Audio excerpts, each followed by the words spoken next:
ఎన్నో ఏళ్లుగా ఎదురుచూసిన ఒక కల, అది మన చేతికి అందినట్టే అంది. జారిపోయిన అనుభవం ఎదురవుతుంది. 7 ఏళ్లపాటు పడిన కష్టం, పెంచుకున్న ఆశలన్నీ ఒక్క రాత్రిలో, ఒక్క ఉదయంలో తలక్రిందులైపోతే ఎలా ఉంటుంది? ఆ నిరాశ. యాకోబు జీవితంలో సరిగ్గా అదే జరిగింది. 7 ఏళ్లు ప్రాణం కంటే ఎక్కువగా ప్రేమించిన రాహేలు కోసం కొలువు చేస్తే, ఉదయం కళ్ళు తెరిచి చూసేసరికి తన పక్కనున్నది లేయా. ఈరోజు మనం ఆదికాండము 29వ అధ్యాయము 21 నుండి 35 వచనాలను ధ్యానించబోతున్నాం. మోసపోయిన యాకోబు, ప్రేమకు నోచుకొని లేయా. ఈ ఇద్దరి జీవితాల్లో దేవుని అద్భుతమైన కృప ఎలా పనిచేసిందో లోతుగా పరిశీలిద్దాం. అవును, గత అధ్యాయంలో మనం చూశాం, యాకోబు పద్దనరాముకు చేరుకుని తన మామ లాబానును కలుసుకున్నాడు. అక్కడ రాహేలును చూశాడు, ప్రేమలో పడ్డాడు. ఆమె కోసం 7 ఏళ్లు పనిచేయడానికి ఒప్పుకున్నాడు. వాక్యమేమి చెప్తుందంటే, ఆ ప్రేమ వల్ల ఆ 7 ఏళ్లు అతనికి కొన్ని దినాలుగా గడిచిపోయాయని. అంత తీవ్రమైన ప్రేమ అతనిది. ఆ గడువు ఇప్పుడు ముగిసింది. అవును. సరే, ఇక్కడ వచనం 21లో చూస్తే 7 ఏళ్లు గడిచాయి. యాకోబు నేరుగా లాబాను దగ్గరకు వెళ్తున్నాడు. వెళ్ళి, నా దినములు సంపూర్ణమైనవి, నేను నా భార్య యొద్దకు వెళ్ళునట్లు ఆమెను నాకిమ్ము అని అడుగుతున్నాడు. ఆ మాటల్లో ఎంత ధీమా ఉందో చూడండి. ఒక హక్కు, ఒక ఆతృత. నిజమే, 7 ఏళ్ల ఎదురుచూపుకు ప్రతిఫలం దక్కబోతోందన్న ఆనందం. అన్నీ కనిపిస్తున్నాయి. ఆ క్షణంలో యాకోబు మనసులో రేపటి గురించి ఎన్నో అందమైన కలలు ఉండివుంటాయి కదా. ఖచ్చితంగా. ఇక్కడ మనం ఆ కాలపు సంస్కృతిని కొంచెం అర్థం చేసుకోవాలి. వరుడు వధువు తండ్రికి మోహర్ అనే ఒక ఓలి అంటే కన్యాశుల్కం చెల్లించాలి. యాకోబు దగ్గర డబ్బులేదు, ఒట్టి చేతులతో పారిపోయొచ్చాడు. అవును. అందుకే తన 7 ఏళ్ల శ్రమనే ఓలిగా చెల్లించడానికి ఒప్పుకున్నాడు. ఇది రాహేలుపై అతని ప్రేమ తీవ్రతకు ఒక గొప్ప నిదర్శనం. అయితే లాబాను దీన్ని ఒక వ్యాపార ఒప్పందంగా చూశాడన్నమాట. సరిగ్గా. అతని దృష్టిలో ఇది ప్రేమ కాదు, కేవలం ఒక డీల్. యాకోబు శ్రమలు పూర్తిగా వాడుకోవాలని అతను ఒక పన్నాగం పన్నాడు. అక్కడే కథ ఊహించని మలుపు తిరుగుతుంది. వచనాలు 22 నుండి 25 వరకు చూస్తే, లాబాను ఊరివారందర్నీ పిలిచి పెద్ద విందు చేశాడు. అంతా సంప్రదాయబద్ధంగానే జరుగుతోందని యాకోబు అనుకోనుంటాడు.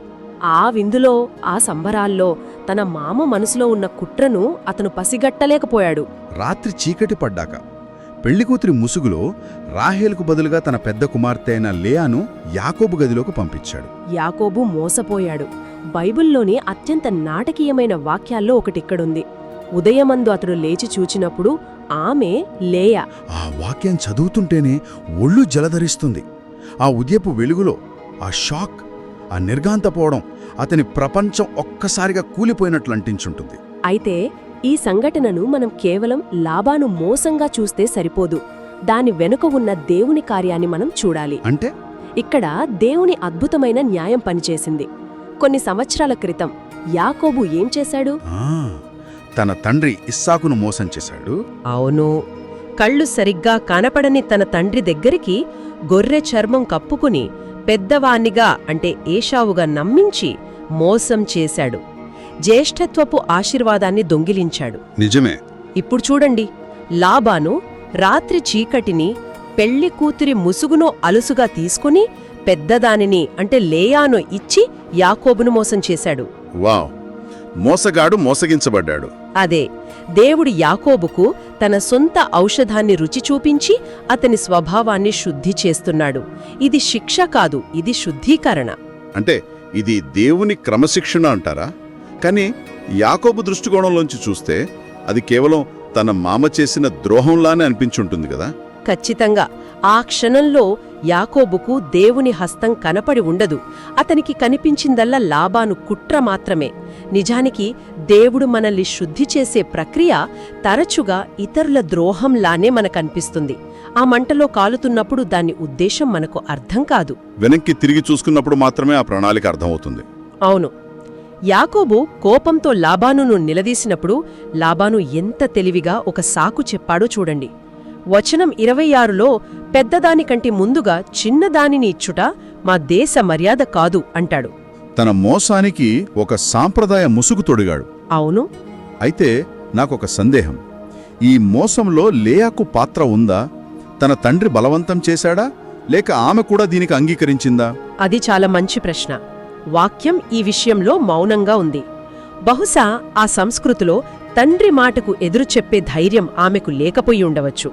లేదా ఎప్పుడూ తన చెల్లెలి నీడలో బ్రతుకుతున్న ఆమె ఈ విధంగానైనా ఒక భర్తను, ఒక కుటుంబాన్ని పొందవచ్చని ఆశపడిందేమో. ఏది ఏమైనా ఆమె వివాహ జీవితం ఒక అబద్ధంతో, మోసంతో మొదలైంది. ఇది ఆమె పట్ల మనకు మరింత సానుభూతిని కలిగిస్తుంది. ఖచ్చితంగా. ఆ తర్వాత కథనం మరింత సంక్లిష్టంగా మారుతుంది. యాకోబు మరో 7 ఏళ్లు పనిచేయడానికి ఒప్పుకుని వారం రోజుల తర్వాత రాహేలును కూడా పెళ్లి చేసుకున్నాడు. కానీ అతని హృదయం ఎక్కడ ఉందో వచనం 30 స్పష్టంగా చెబుతుంది. అతడు లేయా కంటే రాహేలును ఎక్కువగా ప్రేమించెను. పాపం లేయ పరిస్థితి. అవును, వాక్యం ఇంకా సూటిగా మరింత బాధాకరంగా చెబుతోంది. 31వ వచనంలో లేయా ద్వేషింపబడుట యెహోవా చూచెను. ఆ ద్వేషింపబడుట అనే పదం కేవలం ఇష్టం లేకపోవడం కాదు. హీబ్రూలో ఆ పదానికి తీవ్రమైన నిరాదరణ, తృణీకారం, పక్కన పెట్టబడటం అని అర్థం. ప్రతిరోజూ తన భర్త ప్రేమ తన చెల్లెలికి దక్కుతుంటే తాను మాత్రం నిరాదరణకు గురవుతున్న ఆ భార్య వేదన, అది వర్ణనాతీతం. మనం లేయా పరిస్థితిని ఒక్కసారి మన హృదయాల్లోకి తీసుకుందాం. ఆదికాండం 29:17లో బైబిల్ ఆమె కళ్ళు బలహీనమైనవి అని చెబుతుంది. హీబ్రూలో రాక్కోత్ అంటే ఆకర్షణ లేనివి అని అర్థమా? కొందరు పండితులు అలా అంటారు, మరికొందరు సున్నితమైనవి, సౌమ్యమైనవి అని అంటారు. ఏది ఏమైనా వాక్యం రాహేలు అందాన్ని స్పష్టంగా వర్ణించి లేయాతో ఒక వ్యత్యాసాన్ని చూపిస్తోంది. అంటే చిన్నప్పటి నుండి ఆమె ఒక పోలికలో బ్రతికిందనమాట. చెల్లెలి అందం గురించి అందరూ మాట్లాడుతుంటే తాను మాత్రం ఎప్పుడూ నిరాధరణకు గురై ఉంటుంది. లోకం అందమైన రాహేలు వైపు చూసింది, యాకోబు రాహేలు వైపు చూశాడు. కాని దేవుడెవరి వైపు చూశాడు? నిరాదరణకు గురైన లేయా వైపు. సరిగ్గా ప్రేమించబడని, ఒంటరిగా కన్నీరు కారుస్తున్న లేయా వైపు చూశాడు. ఆయన ఆమె గర్భాన్ని తెరిచాడు. దేవుని కృప, ఆయన ప్రేమ ఎప్పుడూ అర్హత లేని వారిని, లోకం పక్కన పెట్టిన వారిని వెతుక్కుంటూ వస్తుంది. ఇది దేవుని గుణలక్షణాల్లో అత్యంత సౌందర్యమైనది. మంచిది. అయితే లేయా కథ ఇక్కడితో ఆగిపోలేదు. నిజానికి అసలైన కథ ఇక్కడే మొదలవుతుంది. ఆమె తన 4 కుమారులకు పెట్టిన పేర్లలో ఆమె ఆత్మీయ ప్రయాణం, ఆమె వేదన, ఆమె ఎదుగుదల అన్నీ కనిపిస్తాయి. అవును, అది ఆమె కన్నీళ్లతో రాసుకున్న ఒక ఆత్మీయ డైరీ లాంటిది. ఆమె ప్రయాణంలో 4 ముఖ్యమైన దశలున్నాయి. మొదటిది, ఆమె మొదటి కుమారుడు పుట్టాడు. వచనం 32 ప్రకారం ఆమె అతనికి రూబేను అని పేరు పెట్టింది. రూబేను అంటే చూడుము, ఒక కుమారుడు. ఆ పేరు పెట్టి ఆమె ఏమనుకుందంటే, నిశ్చయముగా యెహోవా నా శ్రమను చూశాడు, కాబట్టి ఇప్పుడు నా భర్త నన్ను ప్రేమిస్తాడు. గమనించారా? దేవుడు తన శ్రమను చూశాడని గుర్తించింది. అది మంచిదే. కానీ ఆ ఆశీర్వాదాన్ని భర్త ప్రేమను సంపాదించుకోవడానికి ఒక సాధనంగా వాడుకోవాలని చూస్తోంది. ఇది దేవునితో ఒక రకమైన బేరసారం. దేవా, నువ్వు నాకు కుమారుణ్ణిచ్చావు, ఇప్పుడు నా భర్త ప్రేమ నాకు దక్కాలి. కాని ఆమె ఆశించినట్లుగా యాకోబు ప్రేమ మారలేదు. రాహేలు మీదున్న ప్రేమ తగ్గలేదు. లేయా వేదన కొనసాగింది. అందుకే 2వ కుమారుడు పుట్టినప్పుడు అతనికి షిమ్యోను అని పేరు పెట్టింది. షిమ్యోను అంటే వినుట. నొప్పి ఇంకా ఉంది. దేవుడు తన మొర వింటున్నాడని ఆమెకు తెలుసు. కాని ఆమె దృష్టి ఇంకా తన నిరాధరణ మీదే ఉంది. నేను ద్వేషింపబడ్డాను అనేదే ఆమె గుర్తింపుగా మారిపోయింది. 3వ కుమారుడు పుట్టినప్పుడు కూడా ఆమె ఆరాటం ఆపలేదు. అతనికి లేవి అని పేరు పెట్టింది. లేవి అంటే హత్తుకొనుట లేదా అనుబంధం. వచనం 34లో ఆమె ఆశ ఇలా ఉంది, నేను అతనికి 3 కుమారులను కన్నాను గనుక ఈసారైనా నా పెనిమిటి నాతో హత్తుకొని ఉండును. ఆమె ఇంకా తన గుర్తింపును, సంతోషాన్ని భర్త అనుబంధంలోనే వెతుక్కుంటోంది. అవును, ఆమె హృదయం ఇంకా మనుషుల ఆమోదం కోసం ఆరాటపడుతోంది. దేవుడు వరుసగా ఆశీర్వాదాలిస్తున్నా ఆమె దృష్టి మాత్రం తనకు లేనిదానిమీదే ఉంది. ఇది మనందరికీ ఒక హెచ్చరిక. కాని 4వ కుమారుడు పుట్టినప్పుడు అక్కడే అద్భుతం జరిగింది. అక్కడే చరిత్ర గతి మారింది. అవును, ఆమె 4వ కుమారుడికి యూదా అని పేరు పెట్టింది. యూదా అంటే స్తుతి. వచనం 35లో ఆమె మాటలు వినండి, ఎంత మార్పొచ్చిందో. ఈసారి నేను యెహోవాను స్తుతించదను. అంతే, ఆమె తన భర్త గురించి ఒక్క మాట కూడా మాట్లాడలేదు. ఈసారి నా భర్త నన్ను ప్రేమిస్తాడేమో అనలేదు, ఈసారి నాతో హత్తుకుంటాడేమో అనలేదు. ఆమె దృష్టి పూర్తిగా దేవుని వైపు తిరిగింది. సరిగ్గా ఇక్కడ మనం వేసుకోవాల్సిన ప్రశ్న, ఏం మారింది? లేయా పరిస్థితులు మారలేదు. యాకోబు ప్రేమలో మార్పు వచ్చినట్లు బైబిల్ చెప్పడం లేదు. కాని లేయా హృదయం మారింది. ఆమె తన ఆనందాన్ని, తన విలువను భర్త ప్రేమలో వెతకడం మానేసిందే. మానేసి తనను ప్రేమిస్తున్న దేవునిలో వెతకడం ప్రారంభించింది. ఎప్పుడైతే ఆమె మనుషుల వైపు చూడటం ఆపి తనను చూస్తున్న, తన మొర వింటున్న దేవుణ్ణి బేషరతుగా స్తుతించిందో అప్పుడే రాజవంశం, మెస్సియా వంశం అక్కడే ఆ స్తుతిలోనే ప్రారంభమైంది. అద్భుతం! అంటే ఆమె విజయం యాకోబు ప్రేమను గెలవడంలో లేదు, దేవుణ్ణి స్తుతించడంలో ఉంది. అంటే లోకం తృణీకరించిన లేయా ఎప్పుడైతే తన పరిస్థితులను బట్టి కాకుండా దేవుణ్ణి బట్టి ఆయన స్తుతించిందో ఆమె గర్భం నుండే రాజులు వచ్చారు. ఆమె కుమారుడైన యూదా వంశం నుండే దావీదు, మన రక్షకుడైన యేసుక్రీస్తు, యూదా గోత్రపు సింహం వచ్చారు. ఇది ఎంత గొప్ప సత్యం! లోకం పక్కన పెట్టిన దాన్ని, బలహీనమైన దాన్ని దేవుడు ఎలా తన మహిమ కోసం వాడుకుంటాడో చెప్పడానికి ఇంతకన్నా గొప్ప ఉదాహరణ లేదు. దేవుని రాజ్యం యొక్క ఆర్థిక శాస్త్రం ఎప్పుడూ తలక్రిందులుగానే ఉంటుంది. కరెక్ట్. ఈ కథలో అందమైన రాహేలు ద్వారా రక్షకుడు రాలేదు. నిరాదరణకు గురైన, వేదన అనుభవించిన లేయా ద్వారా వచ్చాడు. ఎందుకంటే దేవుని కృప ఎప్పుడు మన బలాన్ని బట్టి కాదు, మన బలహీనతలోనే పరిపూర్ణమవుతుంది. అయితే ఈ పురాతన కథ నుండి ఈరోజు మనం నేర్చుకోవాల్సిన పాఠమేమిటి? ఇది కేవలం ఒక కుటుంబ కథ కాదు, ఇది సువార్త. అవును, మనలో ప్రతి ఒక్కరి కథ. మనం కొన్నిసార్లు యాకోబులా మోసం చేస్తాం, మన స్వార్థం కోసం పరుగులు తీస్తాం. అయినా దేవుడు మనల్ని వదిలిపెట్టడు. లాభాను లాంటి పరిస్థితుల ద్వారా మనల్ని శుద్ధి చేస్తాడు. కొన్నిసార్లు మనం లేయాలా ప్రేమించబడలేదని భావిస్తాం, నిరాదరణకు గురవుతాం.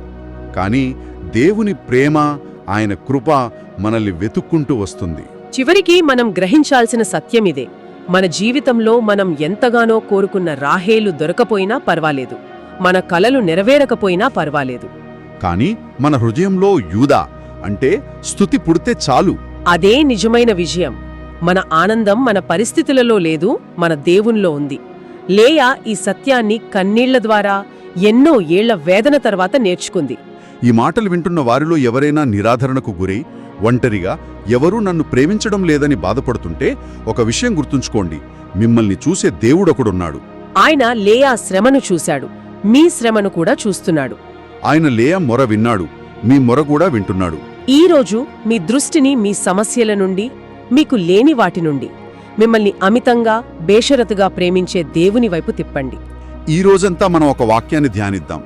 లేయ పలికిన ఆ విజయవంతమైన మాట, ఈసారి నేను యెహోవాను స్తుతించేదను. మన పరిస్థితి ఎలా ఉన్నా, మన చుట్టూ ఉన్నవారు మనల్ని ఎలా చూస్తున్నా, మన హృదయంలోంచి ఆ మాట వస్తే దేవుడు అద్భుతాలు చేయడం ప్రారంభిస్తాడు.